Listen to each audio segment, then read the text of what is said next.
Hello friends, welcome in our channel Learning Arc GIS। कैसे हैं आप सब? आई होप कि सब अच्छे होंगे। स्टार्ट करते हैं हम आज का सेशन।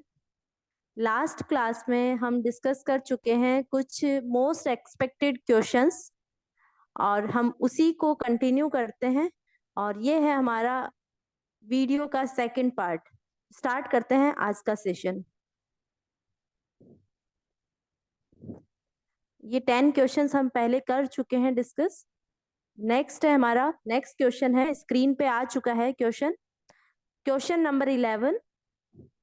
पहले मैं आपको बता दूं कि ये जो क्वेश्चंस हैं ये प्रीवियस ईयर्स में रिपीटेड क्वेश्चंस हैं, क्योंकि यूनिट 9 के आपको कहीं पर भी कोई नोट्स या इस तरह के क्वेश्चंस आपको नहीं मिल पाएंगे। अगर आप यूट्यूब पर भी सर्च करेंगे तो बहुत कम चैनल ऐसे होंगे जो आपको इतना क्लियरली इतना डेप्थ में समझाएंगे। इसलिए आप इन क्वेश्चंस को बहुत अच्छे से देखें और प्रैक्टिस करें, क्योंकि ये सब रिपीटेड क्वेश्चंस हैं। तो स्टार्ट करते हैं बिना किसी विलंब के, आज का सेशन स्टार्ट करते हैं। तो क्वेश्चन है हमारा, topographical maps of India publish by. जो भारत के स्थलाकृतिक मानचित्र होते हैं उन्हें कौन प्रकाशित करते हैं? ऑप्शन है geological survey of India, second है सर्वे ऑफ इंडिया, थर्ड है government of India and fourth है इसरो। तो यहाँ आंसर होगा कि जो हमारे स्थलाकृतिक मानचित्र होते हैं, जो टोपोग्राफिकल मानचित्र होते हैं, मैप्स होते हैं, उनको सर्वे ऑफ इंडिया ही पब्लिश करता है। Answer is B. Option B will be the right answer. Right, next करते हैं। नेक्स्ट है हमारा question, the space between two contour lines indicates. जो दो कंटूर लाइंस होती हैं, एक कंटूर लाइन ये है और एक कंटूर लाइन फॉर एग्जांपल ये है, ठीक है? तो इनके बीच की जो दूरी है वो किसको बताती है? इन दो समोच्च रेखाओं के बीच का स्थान क्या दर्शाता है? इनके बीच का जो स्थान है वो क्या दर्शाता है? तो क्या आंसर इज ऑलरेडी दिया है, अमाउंट ऑफ स्लोप, कि जो ढलान है उसकी मात्रा क्या है। तो मैं पहले आपको ये बता देती हूँ कि जो कंटूर लाइंस होती हैं वो क्या होती हैं। कंटूर लाइंस वो काल्पनिक रेखाएं होती हैं जो कि समान ऊंचाई वाले क्षेत्रों को मिलाती है, जोड़कर बनाई हुई काल्पनिक रेखाएं होती हैं कंटूर लाइंस।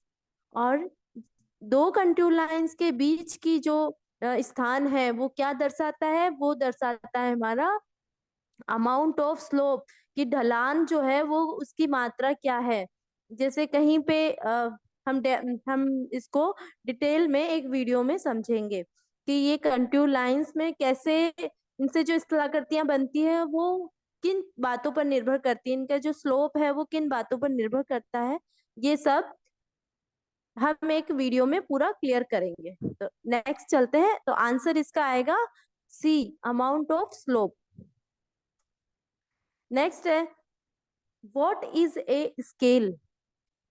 स्केल क्या है? एक जो पैमाना होता है, जब हम मैप बनाते हैं कोई भी, तो उस मैप पे हमने आपने देखा होगा, कोई भी अगर मैप आपने देखा है, अगर हमारे इंडिया का मानचित्र देखा है या फिर वर्ल्ड का मैप देखा है, कोई भी मैप आपने देखा है, तो उसमें आपने देखा होगा कि यहाँ पे एक स्केल दी हुई होती है। वो स्केल या तो इस टाइप से कुछ लाइन के थ्रू दिखाई हुई होती है, जो एक सिंबल होता है इस तरह से, उसके थ्रू दिखाई होती है ऐसे स्केल, या फिर वो होती है हमारे आरएफ के अंदर। आरएफ आरएफ मतलब मैंने लास्ट क्लास में भी बताया, आरएफ मतलब होता है कि 1:, इस फॉर्म में जो होती है, जैसे 1:5000 हम कर लें या 1:1000 हम कर लें, तो वो ये है हमारा आरएफ। तो स्केल मैप पे इस तरह से रिप्रेजेंट किया जाता है, या तो आपको इस तरह का सिंबल मिलेगा और या फिर आपको आरएफ के फॉर्म में मिलता है। तो यहाँ पूछा है कि जो स्केल है वो क्या है। स्केल क्या है?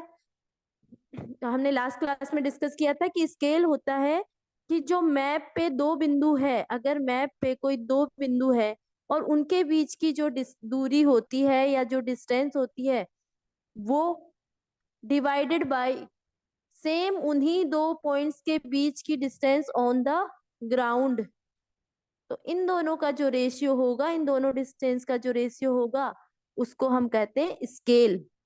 तो यहाँ हमारा आंसर होगा answer number B, proportion between map distance and actual globe, कि जो मैप का जो डिस्टेंस है, मैप पे जो डिस्टेंस बताई गई है वो, और जो एक्चुअली ग्लोब पर जो अर्थ पे जो डिस्टेंस है उनका प्रपोर्शन। आई होप कि इतना क्लियर है। नेक्स्ट क्वेश्चन है, which one is correct if R F represent 1 centimetre map distance to 5 kilometre of ground distance. Means कि यदि आर एफ हम 1 सेंटीमीटर माने, मतलब यदि आर एफ 1 सेंटीमीटर मानचित्र दूरी को 5 किलोमीटर जमीन की दूरी से निरूपित करता है तो कौन सा सही है। अर्थात अगर ये बोल रहा है कि अगर मैप पर 1 सेंटीमीटर दिया हो और 1 सेंटीमीटर जो आपने बताई है दूरी, वो इंडिकेट कर रही है किसको, 5 किलोमीटर ऑन द ग्राउंड। ठीक है, अगर आपने किसी दो बिंदुओं के बीच की डिस्टेंस को आपने 1 सेंटीमीटर रखा है मैप पे, तो इसका मतलब अगर आपका वो स्केल ये दिखा रहा है कि वो 5 किलोमीटर के इक्वल है, तो आपको बताना है कि कौन सा इनमें से करेक्ट होगा, आपका स्केल कौन सा होगा। स्केल निकालने के लिए आप क्या करोगे कि जब आपको ये बताया गया है क्वेश्चन में कि 1 सेंटीमीटर का एक मैप है जो कि रिप्रेजेंट कर रहा है 1 centimetre distance on the map, और वो ग्राउंड के 5 किलोमीटर की डिस्टेंस को निरूपित कर रहा है, तो यहाँ हम स्केल कैसे बनाएंगे। हमें पता है कि किलोमीटर में कितने मीटर होते हैं, किलोमीटर में हमारे मीटर होंगे 1000 मीटर होते हैं। क्लियर। और यहाँ है हमारे 5 किलोमीटर, तो हम इसको कर देंगे मल्टीप्लाई विथ 5, राइट। और यहाँ पे ये तो हमने निकाला है क्या, मीटर में, ये तो हमारा मीटर में आया है, लेकिन हमें यहाँ किस में बताना है, सेंटीमीटर में, क्योंकि स्केल में हमेशा जो यूनिट यूज की जाती है वो सेम ही होती है। ऐसा नहीं है कि यहाँ सेंटीमीटर हो और यहाँ किलोमीटर हो और फिर हम इसका आरएफ निकाल लें, नहीं। आरएफ अगर आपको निकालना है तो उसके लिए आपको दोनों साइड की जो यूनिट है वो सेम होनी चाहिए। तो यहाँ हमने मीटर में कन्वर्ट किया है और हमें पता है कि 1 मीटर में कितना सेंटीमीटर होता है, 100 सेंटीमीटर होता है, 100 सेंटीमीटर होता है, तो हम अब इसको 100 से मल्टीप्लाई कर देंगे। ठीक, तो अब आंसर क्या होगा, 5, 1 2 3 4 5, तो ये हो जाएगा हमारा आंसर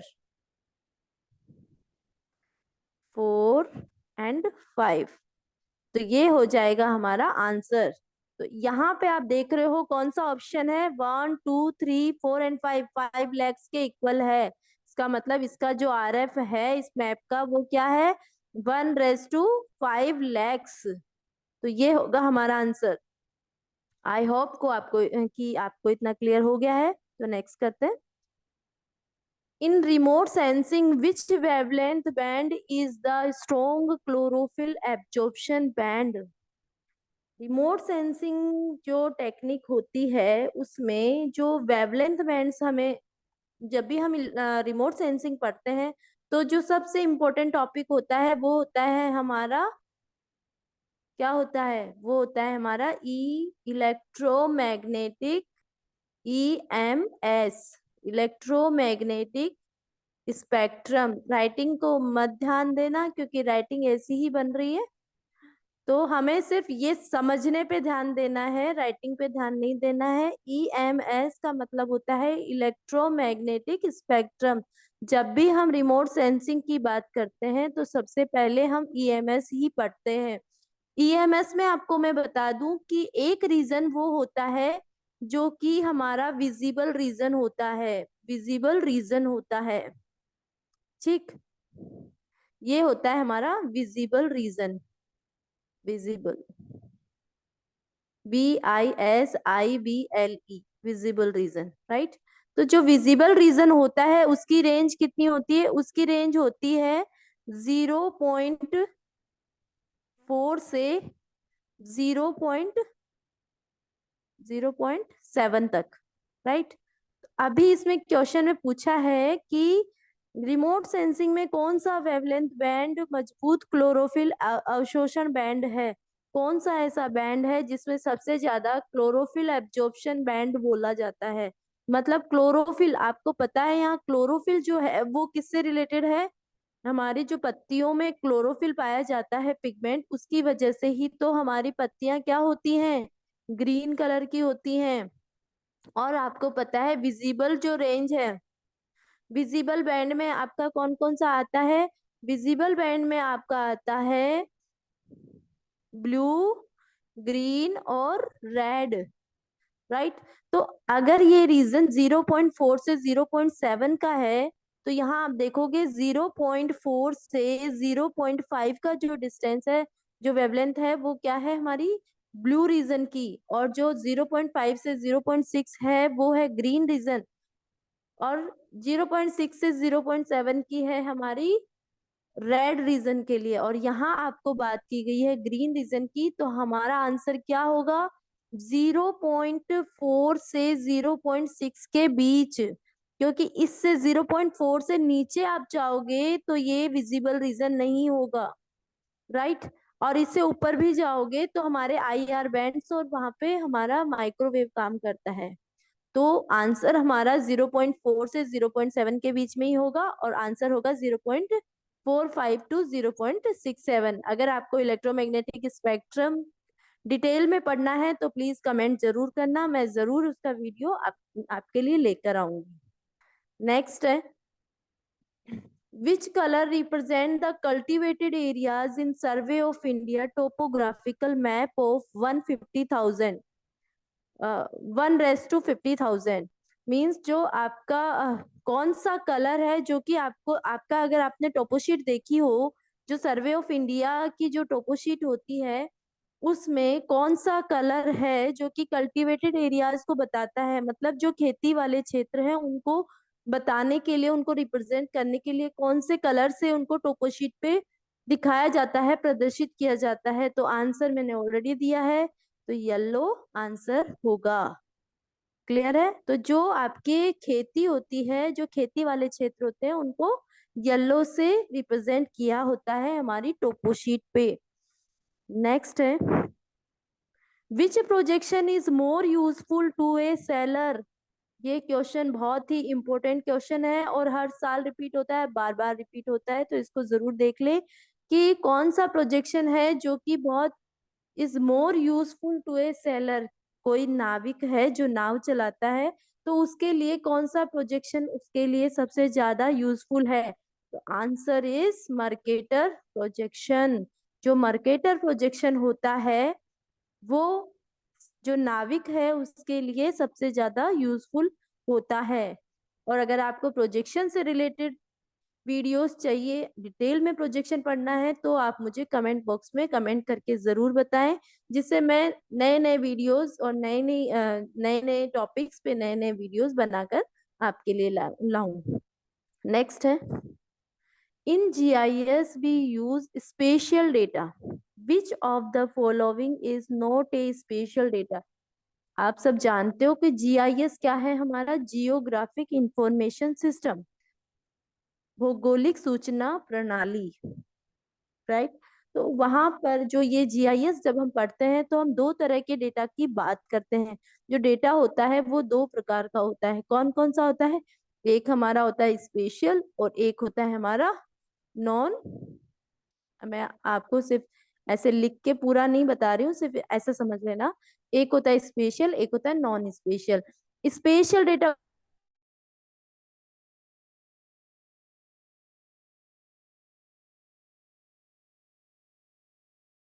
कैरेक्टरिस्टिक्स को बताता है, जो एडिशनल इंफॉर्मेशन बताता है वो होता है non spatial data. Non spatial data में आपके आते हैं एट्रीब्यूट्स। जो एट्रीब्यूट्स होते हैं वो होते हैं हमारे नॉन स्पेशियल डेटा। जो एट्रीब्यूट्स हैं ATTRIBU, एट्रीब्यूट्स, राइट। जो एट्रीब्यूट्स हैं वो होते हैं हमारे नॉन स्पेशल डेटा, और स्पेशल डेटा में आपके आते हैं पॉइंट, लाइन और पॉलीगन, या कोई भी मैप आपका स्पेशल डेटा में आता है। लेकिन नॉन स्पेशल डेटा में वो सब एट्रीब्यूट्स आएंगे, वो सब टेबुलर फॉर्म में डेटा आएगा, या कोई कोई भी other information, extra information related to the that specific location और दैट स्पेसिफिक स्पेशल डेटा के लिए। अगर आपको एक्स्ट्रा अगर कोई भी इंफॉर्मेशन मिल रही है तो वो नॉन स्पेशल होगी। तो आंसर क्या है, क्वेश्चन हमारा था कि जीआईएस में हम स्पेशल डेटा यूज करते हैं, which of the following is not a special data, तो इनमें से स्पेशल डेटा कौन सा नहीं है। तो मैंने आपको बताया पॉइंट, लाइन और पॉलीगन, ये तीनों जो है, पॉइंट, लाइन और पॉलीगन है, ये हमारे स्पेशल डेटा में आते हैं, जबकि ये हमारे नॉन स्पेशल डेटा में आते हैं। ये एक टेबुलर फॉर्म में होता है, ये डेटा टेबुलर फॉर्म में होता है। अगर आपको इसको डिटेल में पढ़ना है तो मैंने ऑलरेडी यहाँ पे वीडियो बना रखी है डेटा पे जीआईएस में जो डेटा है उसके बारे में, आप वहां से अपना देख सकते हैं। तो आंसर डी होगा। नेक्स्ट करते हैं, types of sensor which measure naturally available energy. Sensor का वह प्रकार जो प्राकृतिक रूप से उपलब्ध ऊर्जा को मापता है। तो सबसे पहले तो हम इस क्वेश्चन को टुकड़ों में तोड़ के देख लेते हैं। नेचुरली अवेलेबल एनर्जी कौन सी होती है जो हमें नेचुरली मिलती है, तो वो हो गई हमारी सन से आने वाली रेडिएशंस, सनलाइट, सनलाइट। क्लियर। तो ऐसे कौन से सेंसर्स हैं जो कि सनलाइट का यूज करते हैं, तो सनलाइट का यूज कौन कौन करता है, तो सनलाइट को मेजर, विच मेजर अवेलेबल एनर्जी, जो कि सनलाइट के साथ काम करते हैं, वो कौन से होते हैं। तो देखो यहाँ पे रिमोट सेंसिंग जब आप पढ़ेंगे, जब आप बात करते हो रिमोट सेंसिंग की, तो यहाँ पे दो तरह की रिमोट सेंसिंग, दो तरह की है। एक तो है आपकी एक्टिव, एक तो है आपकी एक्टिव और एक है आपकी पैसिव। पैसिव वो रिमोट सेंसिंग है जिसमें कि सनलाइट का डायरेक्टली यूज किया जाता है। क्या यूज किया है वहां पे, सनलाइट का यूज है। जबकि अगर हम बात करें एक्टिव रिमोट सेंसिंग की, तो वहां पर सनलाइट का यूज नहीं है, बल्कि जो सेंसर्स हैं वो खुद अपनी लाइट एमिट करते हैं और उसी का यूज करते हैं। तो यहाँ क्वेश्चन 19 में जो आंसर है वो आंसर आएगा आपका पैसिव सेंसर्स, क्योंकि पैसिव सेंसर्स ही हमारी जो नेचुरली अवेलेबल एनर्जी है उनका यूज करते हैं। तो आंसर इज डी। नेक्स्ट है मैच द फॉलोइंग। नेक्स्ट है हमारा मैच द फॉलोइंग।